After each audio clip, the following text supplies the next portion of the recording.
बिस्मिल्लाहिर्रहमानिर्रहीम अस्सलाम वालेकुम। मैं हूं आपका अपना होस्ट अशफाक नियाजी और आप देख रहे हैं K92 न्यूज़। सबसे पहले अहम खबरें। नवाब शाह से अपने ब्यूरो चीफ इकबाल मुगल की न्यूज़ शामिल करते हैं, जहां तहरीक तहफ़्फ़ुज़ आईन पाकिस्तान के रहनुमा सैयद ज़ैन शाह ने सकरन में प्रेस कॉन्फ्रेंस करते हुए कहा कि इंतहा पसंदी हमेशा तबाही और जनूनियत को जन्म देती है। लाड़काना में मजहबी मुनाफरत फैलाने वालों की मजम्मत करते हैं क्योंकि सिंध सूफियों की धरती है।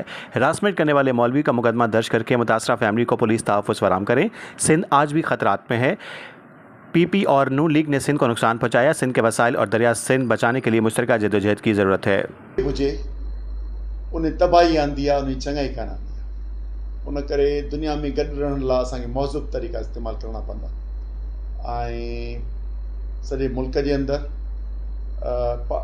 जेके या असांजे इलाइक़े में जेका माज़ीअ में 30-40 साल जंगियूं लॻियूं आहिनि, इन सबबु इहा इंतिहा पसंदी आहे। हाणे इहा सिंध जे पुरम इलाइक़ो जंहिंजो हिकिड़ो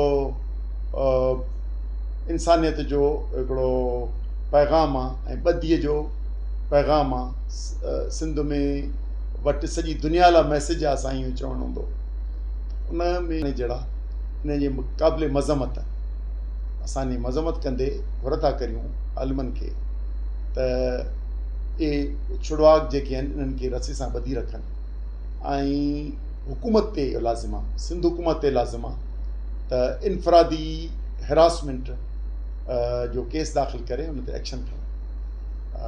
बाक़ी आलिमनि खे बि चवंदासूं त तबलीग करणु, पंहिंजे नुक़्ता नज़र खां हलणु उहो ठीकु आहे, पर उन बुनियाद ते पाण में मुक़ाबिला करणु ऐं हमलावर थियणु, वतन दोस्त सियासत ते हमला करणु, असीं इन जी मज़मत था कयूं।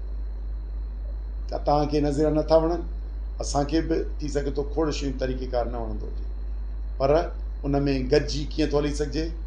मुल्क जे अंदरि आइन उन में उन जे ऐं कानून जी एतिराम जे अंदरि रहंदे ऐं इख़लाक़ियात जे अंदरि रहंदे पंहिंजो पंहिंजो कमु कंदा रहूं ऐं जेके गॾियल मफ़ाद हुजनि उन ते गॾिजी हलूं त जीअं माण्हुनि खे हक़ीक़ी मसइलनि ॾे वधाए सघिजे। छो त माज़ीअ में बि पाणीअ जो जॾहिं मामिलो थियो तॾहिं इहो थियो वञी जो उन वक़्तु मज़हबी मुनाफ़रत जे बुनियाद ते वठी एतिरी तेज़ी विधी वई त सिंध में क़ौमी तहरीक पाणी जी तहरीक ख़तमु थिए ऐं हेॾां ॿिया मसइला फ़िरोई मसइला थियनि, पर उहा सिंध जे माण्हुनि नाकाम कई।